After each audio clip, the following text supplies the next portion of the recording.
आता था। डॉक्टर अंबेडकर के पिता सोचते थे कि यदि मेरे पुत्रों ने शिक्षा ग्रहण नहीं की तो उन्हें आगे चलकर भूख, गरीबी और कष्टों का सामना करना पड़ेगा। अगर वे कुछ पढ़ लिख गए तो हो सकता है कि किसी दफ्तर में बाबू बन जाए और इज्जत से जीना सीख जाए। बड़ी मुश्किल से सतारा शहर में डॉक्टर अंबेडकर के पिता को एक कंपनी में स्टोर कीपर की नौकरी मिली। पगार 40 रुपए माहवार थी। सूबेदारी की नौकरी में रामजीराव को 50 रुपए महीना वेतन मिलता था, लेकिन घर की तंग हालत के कारण उन्होंने वो नौकरी करना स्वीकार कर लिया। अपने परिवार के साथ सतारा शहर में रहते हुए भीमराव जब 5 वर्ष की आयु के हुए तो उन्होंने अपने पिता से पढ़ने की इच्छा जाहिर की। उनकी माताजी भी चाहती थीं कि वे पढ़े। पिता रामजीराव भी अपने बेटों को स्कूल में पढ़ाना चाहते थे, लेकिन वे ये सोचकर कि हम महार लोग हैं, अछूत जाति के हैं, शहर में कौन सा स्कूल हमारे बच्चों को दाखिला दे सकेगा। बालक भीमराव रोज पिता से स्कूल जाने की जिद करते थे। हारकर उनके पिता उन्हें शहर के कुछ स्कूलों में लेकर भी गए, लेकिन सब स्कूलों के संचालक और हेडमास्टरों ने उनके बेटे भीमराव को अपनी शाला में प्रवेश देने से मना कर दिया।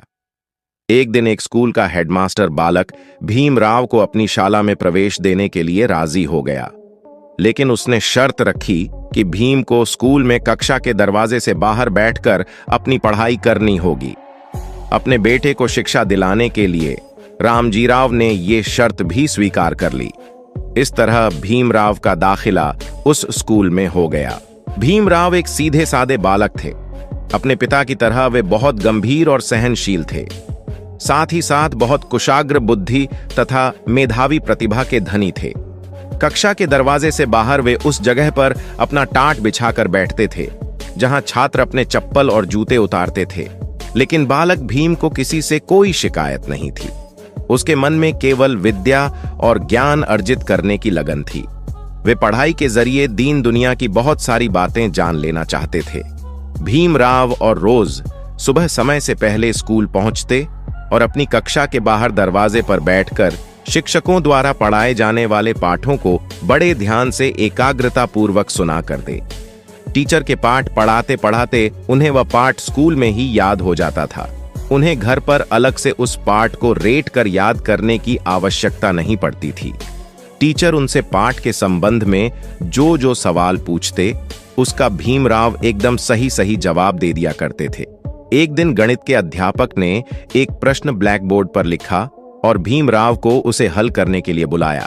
भीमराव बड़े गर्व के साथ उठकर कक्षा के भीतर दाखिल हुए और जैसे ही ब्लैक बोर्ड की ओर बढ़े, कक्षा के सभी बच्चे चिल्ला चिल्ला कर कहने लगे, मास्टर जी, भीमराव अछूत है। ब्लैक बोर्ड के पास हमारे खाने के टिफिन रखे हुए हैं। इसकी परछाई से हमारे टिफिन का खाना अपवित्र हो जाएगा। भीमराव ब्लैक बोर्ड के पास नहीं पहुंच सके और छात्रों के आक्रोश के समक्ष झुकते हुए अध्यापक ने भीमराव को वापस अपनी जगह जाकर बैठने को कहा। इस तरह के कई अपमान और तिरस्कार भीमराव ने सहे। एक बार प्यास लगने पर बालक भीमराव ने कुएं पर रखी बाल्टी से पानी पी लिया। इस पर वहां खड़े लोगों ने उनकी जाति पूछकर उनकी खूब पिटाई की। एक दिन स्कूल के और बच्चों को रिक्शे पर बैठा देखकर भीमराव के मन में भी रिक्शे की सवारी करने की इच्छा हुई। उन्होंने सड़क पर जाते हुए एक रिक्शे को हाथ देकर रोका और कहा कि मुझे मेरे घर तक ले चलो, मैं तुम्हें रिक्शा का किराया दूंगा। रिक्शे वाले ने बालक भीम को अपने रिक्शे में बैठा लिया और रिक्शा खींचने लगा। रिक्शा चलाते हुए बातों ही बातों में उसने भीमराव से उसका परिचय और जाति आदि के बारे में पूछा। भीम को स्कूल की ड्रेस में देखकर उसने सोचा था कि ये बच्चा ऊंची जाति का होगा, लेकिन जब उसे पता चला कि ये बालक महार है तो उसने भीमराव को डांटते फटकारते हुए तुरंत अपने रिक्शे से नीचे उतार दिया। उसके बाद वो रिक्शा वाला बोला, तू अछूत होकर मेरे रिक्शे में बैठा, अब मैं तुझे इसका दंड दूंगा। अब तू यहां रिक्शा खींचेगा और मुझे अपने घर तक ले चलेगा। मैं तुझसे रिक्शा का किराया भी 2 गुना वसूल करूंगा। इतना कहकर रिक्शे वाला रिक्शे की पिछली सीट पर बैठ गया।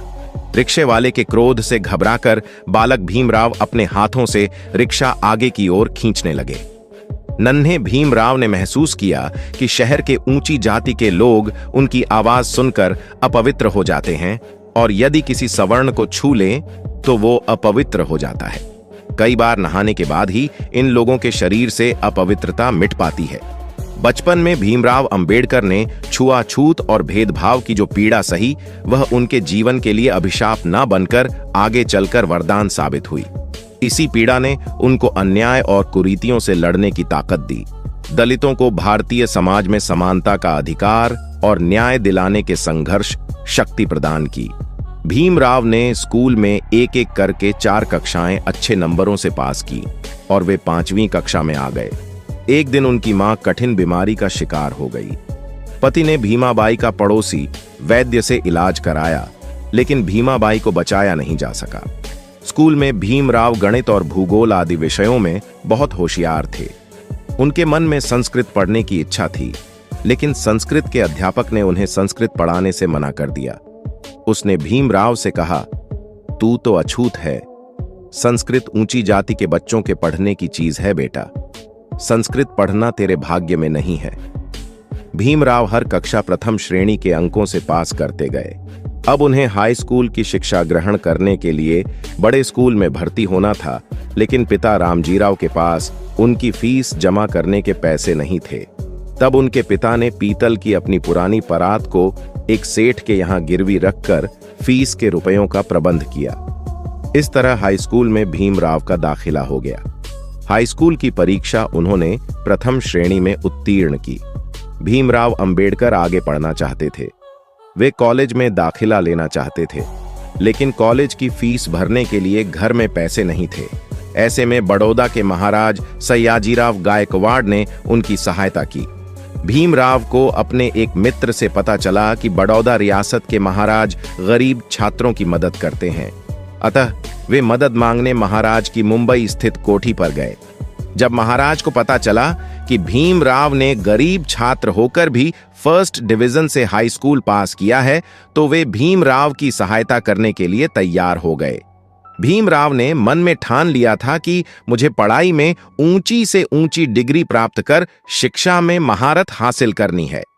बड़ौदा नरेश ने भीमराव की सहायता के लिए उन्हें तुरंत 100 रुपए दिए और हर महीने 25 रुपए की छात्रवृत्ति देने का वायदा किया।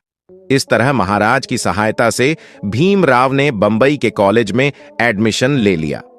उन्होंने बंबई कॉलेज से अच्छे अंकों से बीए की परीक्षा पास की।